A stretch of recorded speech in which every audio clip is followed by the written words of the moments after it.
Halo, selamat datang di Decision Insight, sebuah talk show yang membahas berbagai isu seputar dunia organisasi dan bisnis. Sebelumnya, perkenalkan, saya Revalina yang akan memandu diskusi kita hari ini. Kasus yang akan kita bahas juga cukup menarik, yaitu ada sebuah perusahaan yang akhirnya memutuskan untuk membuka cabang baru tanpa melakukan riset pasar yang memadai. Awalnya, perusahaan berharap penjualannya meningkat, tetapi yang terjadi justru malah sebaliknya, di mana cabang baru ini mengalami kerugian dan akhirnya perusahaan juga harus menanggung biaya yang cukup besar. Lalu, apa sebenarnya yang salah? Mengapa hal seperti ini bisa terjadi? Dan bagaimana seharusnya keputusan bisnis ini diambil? Untuk membahasnya, telah hadir 3 narasumber kita. Yang pertama ada Ibu Silviana sebagai pakar manajemen strategis, lalu ada Ibu Marisha sebagai konsultan bisnis dan organisasi, dan ada juga Ibu Firda sebagai analis risiko bisnis. Selamat datang Ibu Silviana, Ibu Marisha, dan juga Ibu Firda. Ya, terima kasih Mbak Revalina. Senang sekali saya juga bisa ikut berdiskusi di hari ini. Baik, terima kasih sudah mengundang saya. Semoga diskusi ini bermanfaat. Halo semuanya. Senang banget nih bisa berbagi pandangan pada kesempatan kali ini. Baik, kita mulai dari pertanyaan yang pertama. Menurut Ibu Silviana, apa nih kesalahan utama yang dilakukan perusahaan dalam kasus ini? Silakan. Ya, menurut saya kesalahan utamanya adalah perusahaan mengambil keputusan tanpa didukung informasi yang cukup. Jadi mereka langsung membuka cabang baru tanpa benar-benar mengetahui nih kondisi pasarnya bagaimana. Misalnya, apakah masyarakat di daerah tersebut memang membutuhkan produknya atau bagaimana nih daya beli konsumennya dan seperti apa persaingan dengan bisnis lain. Jadi dalam dunia manajemen, keputusan yang baik seharusnya memang didasarkan pada data ya, bukan hanya perkiraan atau rasa percaya diri. Jadi ketika keputusan dibuat tanpa informasi yang jelas, ya resikonya terjadi kesalahan akan jauh lebih besar, seperti itu. Oke, jadi bisa dikatakan perusahaan ini terlalu terburu-buru mengambil keputusan ya, Bu? Ya, betul sekali. Jadi semangat untuk berkembang itu memang baik ya, Mbak ya. Tetapi harus diimbangin dengan perencanaan yang tentu juga matang, seperti itu. Selanjutnya, Bu Marisha, apakah Ibu memiliki pendapat yang sama? Saya setuju, selain tidak melakukan riset pasar, perusahaan juga terlihat tidak menghitung kesiapan mereka sendiri. Membuka cabang baru bukan hanya soal menyewa tempat, tetapi juga memikirkan biaya operasional, jumlah karyawan, hingga target penjualan. Kalau semua itu belum dihitung dengan baik, perusahaan bisa mengalami kerugian meskipun produknya sebenarnya bagus. Menarik sekali. Kalau dari sisi risiko, bagaimana pendapat Ibu Firda?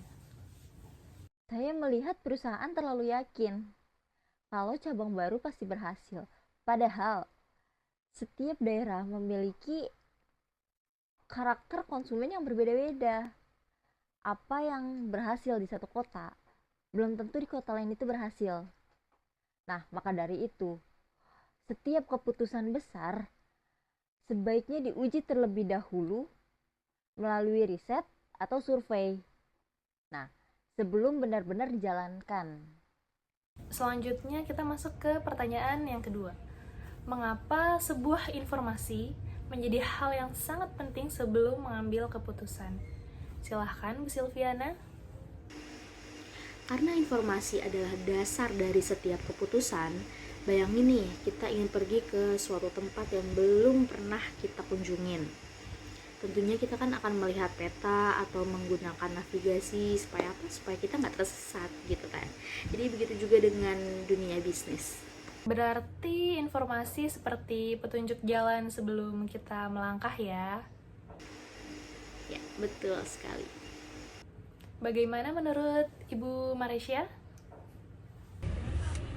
Saya setuju, banyak perusahaan merasa sudah cukup mengenal pasar hanya karena produk yang laris di daerah asal. Padahal belum tentu kondisi di daerah lain sama. Melalui riset pasar, perusahaan bisa mengetahui kebiasaan konsumen, kemampuan daya beli masyarakat, bahkan produk apa yang bisa diminati. Informasi seperti ini sangat membantu agar keputusan yang diambil tidak hanya berdasarkan pemikiran. Bu Firda, apakah informasi juga berpengaruh dalam mengurangi risiko? Sangat berpengaruh. Semakin banyak informasi yang dimiliki, perusahaan akan lebih siap menghadapi berbagai kemungkinan.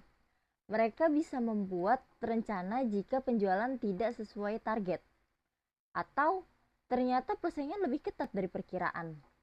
Jadi, informasi itu bukan hanya membantu mengambil keputusan, tapi juga membantu mengurangi resiko kerugian.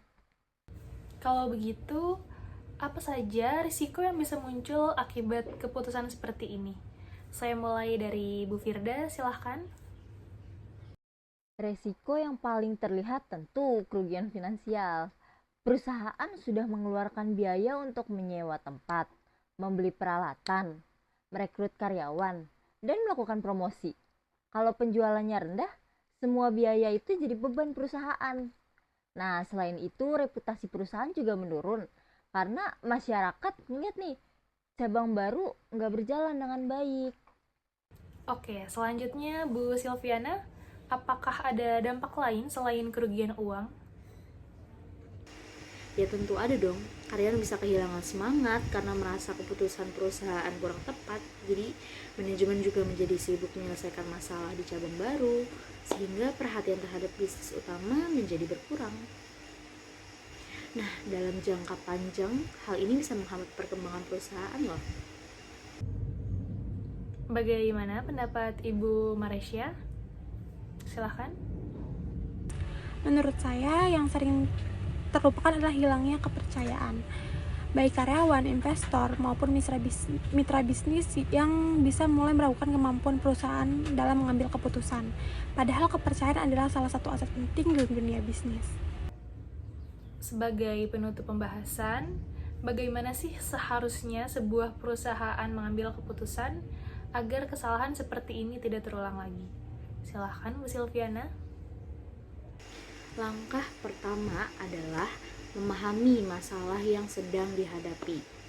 Setelah itu, perusahaan perlu mengumpulkan informasi melalui riset pasar. Kemudian menyusun beberapa pilihan sebelum menentukan keputusan yang terbaik. Jadi jangan langsung memilih satu jalan tanpa mempertimbangkan alternatif lainnya. Bu Maresia. Saya menyarankan agar perusahaan juga melibatkan tim dari berbagai bagian, misalnya tim pemasaran, keuangan, dan operasional. Dengan begitu, keputusan yang diambil akan lebih lengkap karena mempertimbangkan berbagai sudut pandang. Terakhir, Bu Firda, silahkan. Selain itu, perusahaan juga perlu menyiapkan rencana cadangan. Kalau hasilnya tidak sesuai harapan, perusahaan sudah memiliki langkah yang bisa dilakukan tanpa harus panik.